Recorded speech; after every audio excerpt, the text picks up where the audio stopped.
Sejak berdirinya Bank Syariah di Indonesia di tahun 1992 yang diinisiasi oleh Bank Muamalat, banyak sekali pertanyaan-pertanyaan yang hadir di kalangan publik. Banyak sekali orang-orang yang mempertanyakan kesyariahan dari Bank Syariah itu sendiri. Dan banyak sekali persepsi-persepsi negatif terkait dengan Bank Syariah hingga hari ini. Nah, apa saja persepsi-persepsi negatif terkait dengan Bank Syariah? Tonton video ini sampai selesai agar tidak salah paham. Yang pertama yang paling sering dipertanyakan oleh publik, dipertanyakan oleh masyarakat, yaitu terkait dengan bagi hasil Bank Syariah. Nah, pertanyaannya seperti ini, mengapa Bank Syariah itu cenderung lebih mahal daripada bank konvensional? Atau bahkan lebih ekstrim lagi, orang-orang mengatakan bahwa Bank Syariah itu lebih riba daripada bank konvensional.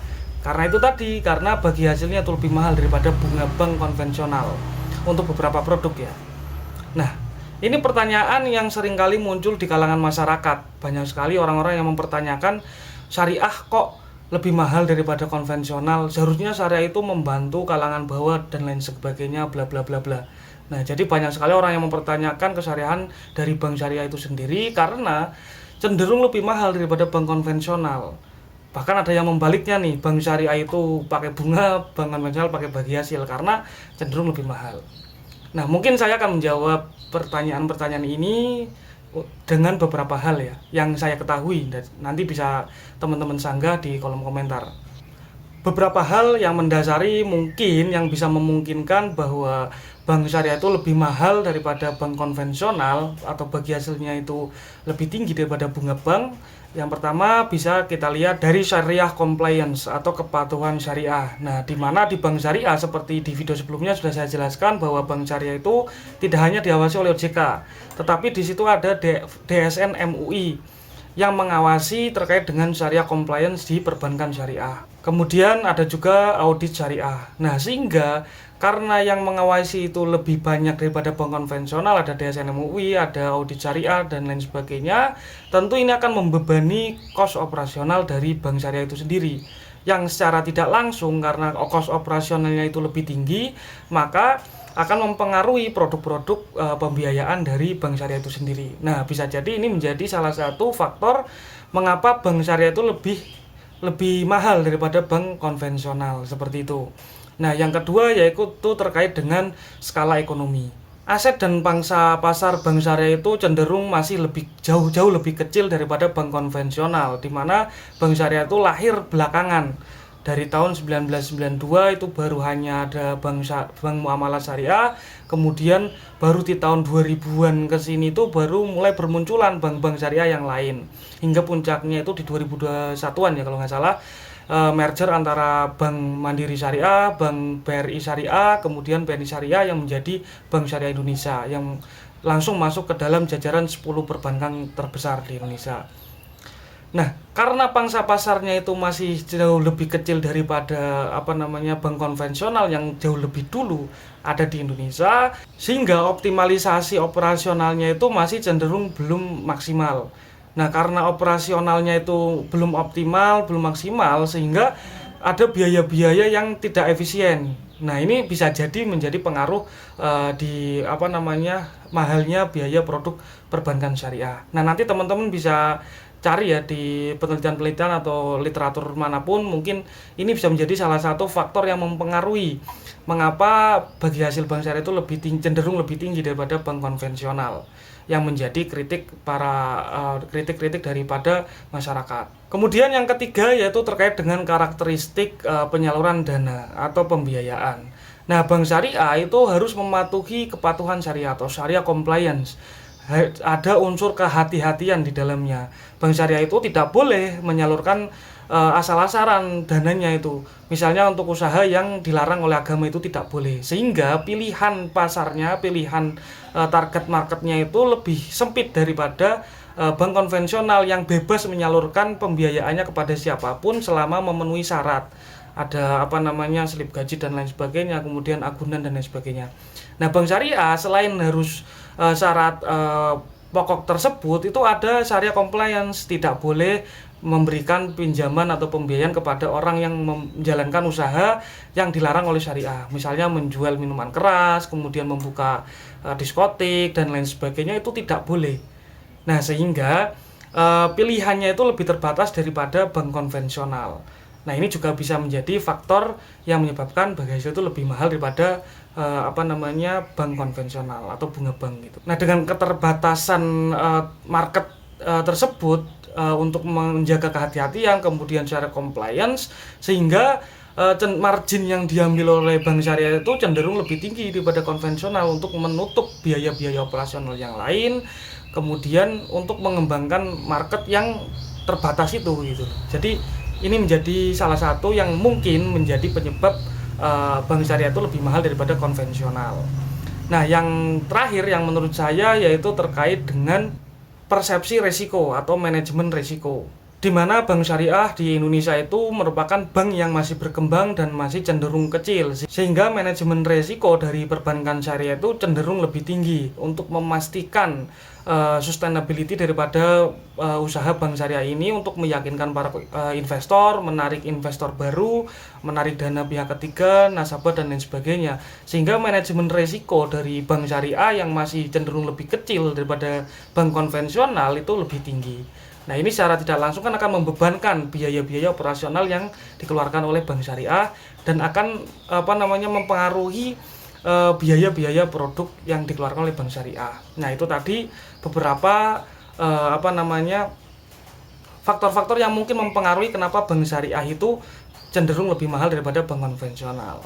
Nah, kan tetapi teman-teman perlu dicatat ya, di bank syariah itu yang pertama tidak boleh menyalurkan di sektor usaha yang bertentangan dengan prinsip-prinsip syariah atau syariah compliance, kepatuhan syariah. Nah, selain itu, ketika teman-teman mengajukan pembiayaan di bank syariah pada umumnya ya, ketika mengajukan pembiayaan dengan tenor misalnya 1 tahun, tapi teman-teman baru 6 bulan ingin mempercepat percepatan pelunasan, melakukan percepatan pelunasan begitu. Nah, itu biasanya tidak ada yang namanya biaya penalti, tidak terkena penalti gitu. Jadi justru terkadang dapat diskon ketika melakukan percepatan pelunasan. Berbeda dengan bank konvensional, biasanya teman-teman bisa nanti dicek ya literaturnya. Biasanya itu ada yang namanya biaya penalti ketika melakukan percepatan pelunasan gitu. Kemudian yang menjadi pertanyaan publik yang mengkritisi perbankan syariah, kritik-kritiknya itu terkait dengan produk-produk pembiayaan di bank syariah. Ini lebih menjurus ke dalam ya, tidak hanya terkait dengan bagi hasil yang cenderung lebih tinggi daripada bunga bank konvensional. Nah, ada berbagai macam produk-produk perbankan syariah yang menuai kritikan di kalangan masyarakat, khususnya bagi para peneliti-peneliti, pemikir, cendekiawan dan lain sebagainya. Terutama terkait dengan multi akad. Saya mungkin akan memberikan beberapa contoh. Jadi nanti teman-teman bisa mengeksplor lagi ya terkait dengan apa yang saya sampaikan. Nah, yang pertama yang sering kali dipertanyakan yaitu terkait dengan akad murabahah, akad jual beli di dalam pembiayaan bank syariah. Nah, idealnya atau secara konsep itu bank syariah itu membelikan produk barang yang dibutuhkan oleh nasabah, kemudian mengambil keuntungan dari itu dan diserahkan kepada nasabah. Tapi pada prakteknya bank syariah itu menggunakan akad wakalah di dalam klausulnya, bahwa bank syariah itu mewakilkan pembelian barang yang dibutuhkan itu kepada nasabah itu sendiri gitu loh. Jadi bank syariah itu tidak membeli barangnya itu secara langsung kemudian menyalurkan kepada nasabah yang melakukan pembiayaan untuk membeli barang tersebut. Justru nasabah suruh membeli sendiri gitu. Nah, tidak sampai di situ. Jadi bank syariah itu setelah memberikan dana untuk membeli barang yang dibutuhkan, tidak serta-merta atau kadang mungkin bank syariah itu tidak meneliti, tidak mengecek secara langsung barang apa saja yang dibeli oleh nasabah dengan biaya berapa saja yang dikeluarkan. Nah, sehingga ini menjadi rancu ya, bisa jadi nasabah melakukan pembiayaan untuk membeli barang lain atau untuk barang-barang konsumtif dan lain sebagainya. Tetapi bank syariah itu mewakilkan kepada nasabah untuk membeli produk yang dibutuhkan tanpa mengecek secara langsung barang-barang yang dibeli gitu.